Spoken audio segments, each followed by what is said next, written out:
to you, journeying on through Lent. This must be about Sunday 5, I think. I've lost count, but lovely to have on board. As you can tell from the background, Nicki is probably not in New Zealand. Welcome from Queensland, from Brisbane. Nice to have you with us. Good to be with you. It's good to see you. And Alec and his friend, the Pink Zebra, are here in one part of Dunedin and in another, and on my way home, I'm in a third part of Dunedin, but lovely to be together. And Anne, we've got this remarkable reading. I want to suggest, first of all, that hair is lousy for absorbing whatever this woman was absorbing. But tell me more, some background about... Okay, this is a delightful reading to do some background in, because we're dealing with characters that most of us know already by the time we get to the stage in John's Gospel. We've met them in Luke's Gospel, where they're introduced by name, and there's the famous story about Martha getting too busy and Mary sitting at Jesus's feet. And then in John's Gospel, the previous chapter, we've had the amazing story of the raising of Lazarus. And something really quite quirky is that if you look at John 11, that Lazarus story, Mary and Martha are introduced by saying that Mary is the one who anointed Jesus's feet with oil. So John refers to this, even though it actually hasn't happened yet in the gospel. So it's clearly a story that was well known and spread around. And so when we meet them in this story, Martha is still serving and Mary is still free to be at Jesus's feet.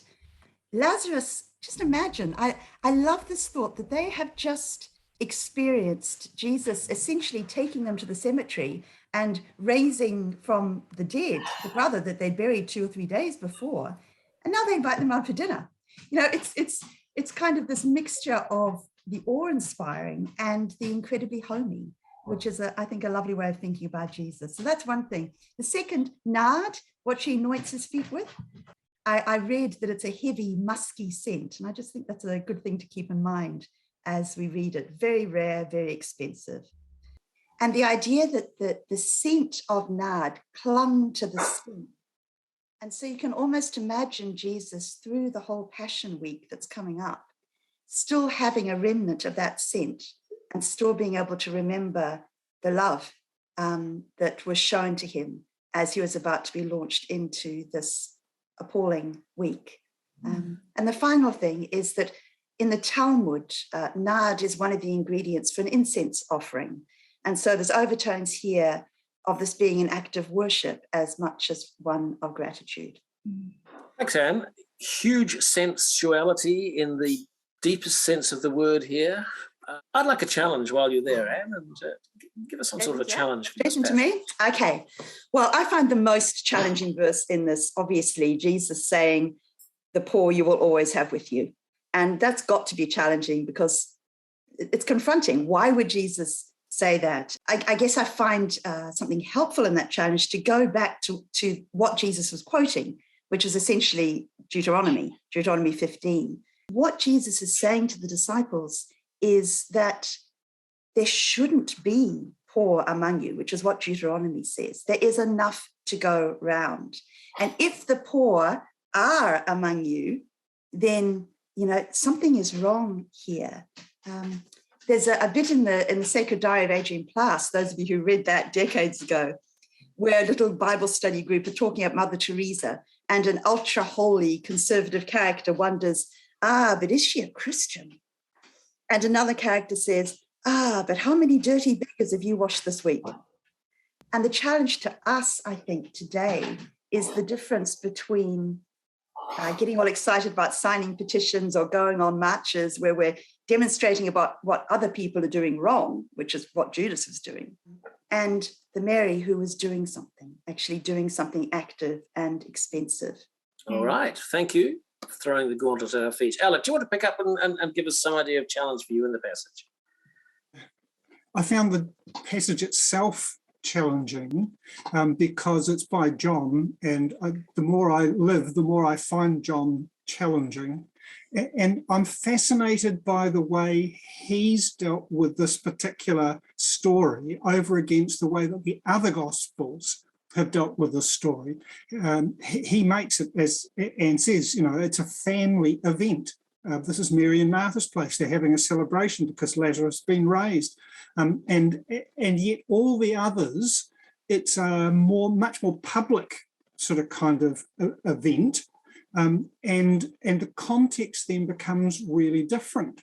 And so I'm fascinated and challenged by what it is that John's trying to make me believe, because he normally is. I mean, he's a theologian and he's trying to tell me what I should think about whatever it is, but I'm missing the point. And I'm hoping that some of the rest of you sitting around the table might actually be able to help me to figure out what it is that he's trying to tell us by putting it in this particular context, rather than, and bringing in Mary and Martha, who are not that particular Mary and Martha, and not in the other stories. Well, there we are. There's a gauntlet for you, Nicki. We've got to solve Alec's problems here. I'm not sure I can solve all the problems. I've got my own problems. I both love and despair at this, the opening to this reading, because I love this imagery of Jesus hanging around with his great friends, and he's so human in this moment. And let's face it, he's just done a great service to the family by bringing Lazarus back to life. You'd be pretty filled with gratitude. You'd shower him with food and beverage, and I can just picture this hanging out kind of scene. But then I find tricky, and it always comes into my mind, that yes, shouldn't the value have gone elsewhere? That was a lot of expense. How can Jesus allow that to be used? Why can Mary justify these actions if that's really as expensive as the perfume would be? That's extraordinary. And of course, that's the point. Now, sorry, Alec, that doesn't help with your gauntlet or anything. No. The real challenge is, well, who are the poor for us? What does that mean for us in this context? And I sometimes feel sorry for Judas in it all, because he's just comes across as a cranky so-and-so. And the thing is, we know the end of the story. So we've already got this preconceived idea about Judas and his role, and can get cranky with him in this space, I think. But it's extraordinary, this wild act of love and devotion that Mary showers on Jesus with her hair that doesn't mop up well at all. So it must just be awful. And never being a long-haired person, I cannot ever get my head around it, quite literally. Thanks, Nicki.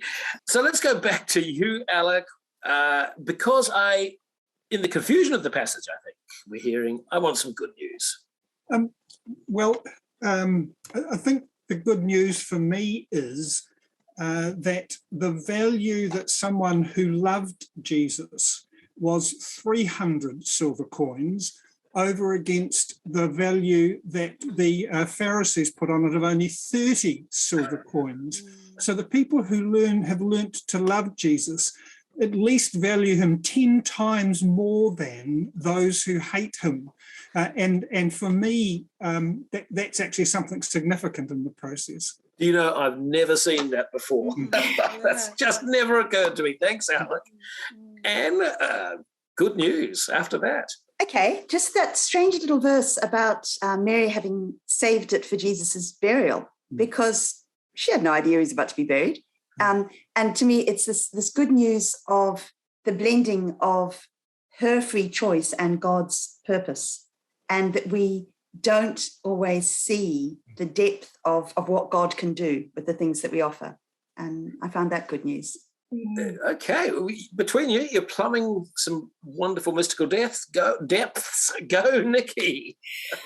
I use the word extravagant, over the top use of this expensive perfume, and imagining what it would smell like and filling all of the senses.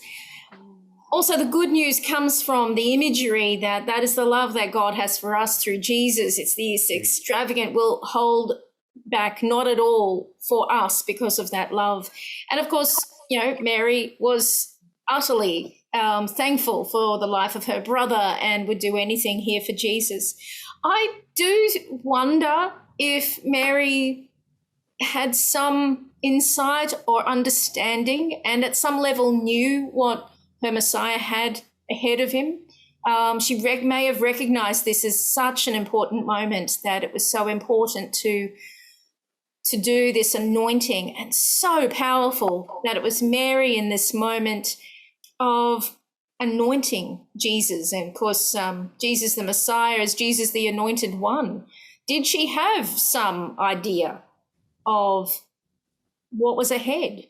Well, yes, and at the risk of either dominating too much myself, suddenly I have a notion of she's read The Suffering Servant, and perhaps, there's notions that she is one of the first followers of Jesus, beginning to put those kind of notions from the Old Testament and apply them to this person, Jesus of Nazareth. That's remarkable. Beautiful. Thank you. So what, though? So what? We're in a pretty troubled world, and I want some reason for reading this. Nicki. Well, how can we show such extraordinary love for Jesus today? What are we called to do? What are we called to be? What is it about ourselves that we literally outpour and lay all over the feet of Christ, and in so doing become servants for the kingdom? What is it that we can do and gift, and are we simply called to give all that we have and all who we are? Is that it? But the question then is, so what? Are we offering everything we can in our following of Jesus? Okay, and in our liturgies, we offer ourselves soul and body, which is a pretty scary kind of concept. Alec? For me, I'm going back to a bit of Anne's stuff again with what did Mary know about what she was doing when she decides to do this. And I think in the end, we'll never know. And it doesn't matter really, because what she did was what she felt was the right thing to do, and she acted on it. And Jesus made something of the action, no matter what it was. And the challenge for me is to make sure that I am reacting when I feel I should, and trusting that God will understand the inarticulate stuff that I'm trying to get through and make use of it regardless. So rather than being cautious and sitting back and not acting on the things which I think would be good to do them, and trust that God will actually take a hold of that and make something useful of it, even if what you offer isn't as articulate as you'd like it to be, and not just in language sense articulate, but in every sense. Yeah. Well, again, and perhaps there's a John thing coming through, because I think of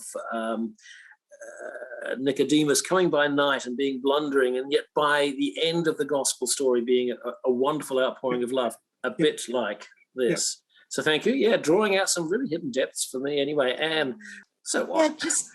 I think like Nicki, it's the overwhelming generosity that struck me. I was thinking, that song about "They'll know we are Christians by our love." I had that going through my head, and I think if people aren't seeing the church as anything unusual, there's probably a reason for that. And, we're in a country, not you, Nicki, but we're in a country where we've had a prime minister who's been saying, be kind, which is a wonderful thing. But we're called to be a whole lot more than that. And, Jesus kept saying that, in the past you've heard this, but so much more, not just love your friends, love your enemies.